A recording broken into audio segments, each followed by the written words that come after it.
Hello friends, आप सभी का मेरे यूट्यूब चैनल पर स्वागत है। आज मैं आपको वट सावित्री व्रत कथा सुनाने जा रही हूँ। लेकिन इससे पहले यदि आप मेरे चैनल पर नए हैं तो मेरी वीडियो को लाइक और मेरे चैनल को सब्सक्राइब ज़रूर कर लें।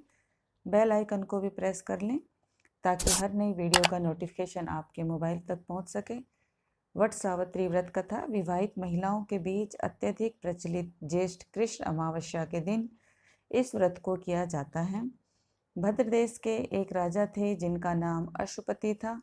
भद्र देश के राजा अश्वपति के कोई संतान न थी। उन्होंने संतान की प्राप्ति के लिए मंत्रोच्चारण के साथ प्रतिदिन 1,00,000 आहुतियाँ दी। 18 वर्षों तक यह क्रम जारी रहा। इसके बाद सावित्री देवी ने प्रकट होकर वर दिया कि राजन, तुझे एक तेजस्वी कन्या पैदा होगी। सावित्री देवी की कृपा से जन्म लेने के कारण से कन्या का नाम सावित्री रखा गया। कन्या बड़ी होकर बेहद रूपवान हुई। योग्य वर न मिलने की वजह से सावित्री के पिता दुखी थे। उन्होंने कन्या को स्वयंवर तलाशने के लिए भेजा। सावित्री तपोवन में भटकने लगी। वहां साल्व देश के राजा ध्रुमसेन रहते थे। क्योंकि उनका राज्य किसी ने छीन लिया था, उनके पुत्र सत्यवान को देखकर सावित्री ने पति के रूप में उनका वर्ण किया। ऋषिराज नारद को जब यह बात पता चली तो वह राजा अश्वपति के पास पहुंचे और कहा कि हे राजन, यह क्या कर रहे हैं आप? सत्यवान गुणवान है, धर्मात्मा है और बलवान भी हैं, पर उसकी आयु बहुत छोटी है, वह अल्पायु है।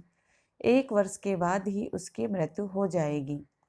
ऋषिराज नारद की बात सुनकर राजा अश्वपति घोर चिंता में डूब गए।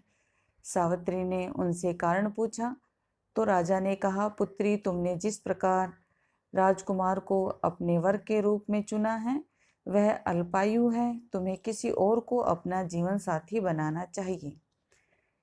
इस पर सावित्री ने कहा कि पिताजी, आर्य कन्याएं अपने पति का एक बार ही वर्ण करती हैं। राजा एक बार ही आज्ञा देता है और पंडित एक बार ही प्रतिज्ञा करते हैं और कन्यादान भी एक ही बार किया जाता है। सावित्री हट करने लगी और बोली, मैं सत्यवान से ही विवाह करूंगी। राजा अश्वपति ने सावित्री का विवाह सत्यवान से कर दिया। सावित्री अपने ससुराल पहुंचते ही सास ससुर की सेवा करने लगी। समय बीतता चला गया।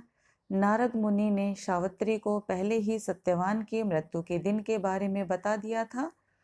वह दिन जैसे जैसे करीब आने लगा, सावित्री अधीर होने लगी। उन्होंने 3 दिन पहले से ही उपवास शुरू कर दिया। नारद मुनि द्वारा कथित निश्चित तिथि पर पितरों का पूजन किया। हर दिन की तरह सत्यवान उस दिन भी लकड़ी काटने जंगल चले गए। साथ में सावित्री भी गई। जंगल में पहुंचकर सत्यवान लकड़ी काटने के लिए एक पेड़ पर चढ़ गए। तभी उसके सर में दर्द होने लगा। दर्द से व्याकुल सत्यवान पेड़ से नीचे उतर गए। सावित्री अपना भविष्य समझ गई। सत्यवान के सिर को गोद में रखकर सावित्री सत्यवान का सिर सहलाने लगी। तभी वहां यमराज आते दिखे। यमराज अपने साथ सत्यवान को ले जाने लगे। सावित्री भी उनके पीछे पीछे चल पड़ी। यमराज ने सावित्री को समझाने की कोशिश की कि यही विधि का विधान है, लेकिन सावित्री नहीं मानी। सावित्री की निष्ठा और पति परायणता को देखकर यमराज ने सावित्री से कहा कि हे देवी, तुम धन्य हो, तुम मुझसे कोई भी वरदान मांगो।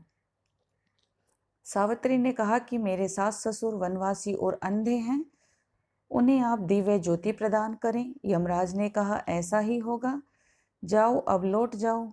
लेकिन सावित्री अपने पति सत्यवान के पीछे पीछे चलती रही। यमराज ने कहा, देवी तुम वापस जाओ। सावित्री ने कहा, भगवान, मुझे अपने पति देव के पीछे पीछे चलने में कोई परेशानी नहीं है। पति के पीछे चलना मेरा कर्तव्य है। यह सुनकर उन्होंने फिर से उसे एक और वर मांगने के लिए कहा। सावित्री बोली, हमारे ससुर का राज्य छिन गया है, उसे पुनः वापस दिला दें। यमराज ने सावित्री को यह वरदान भी दे दिया और कहा, अब तुम लौट जाओ। लेकिन सावित्री पीछे पीछे चलती रही। यमराज ने सावित्री को तीसरा वरदान मांगने को कहा। इस पर सावित्री ने 100 संतानों और सौभाग्य का वरदान मांगा। यमराज ने इसका वरदान भी सावित्री को दे दिया। सावित्री ने यमराज से कहा कि प्रभु, मैं एक पतिव्रता पत्नी हूँ।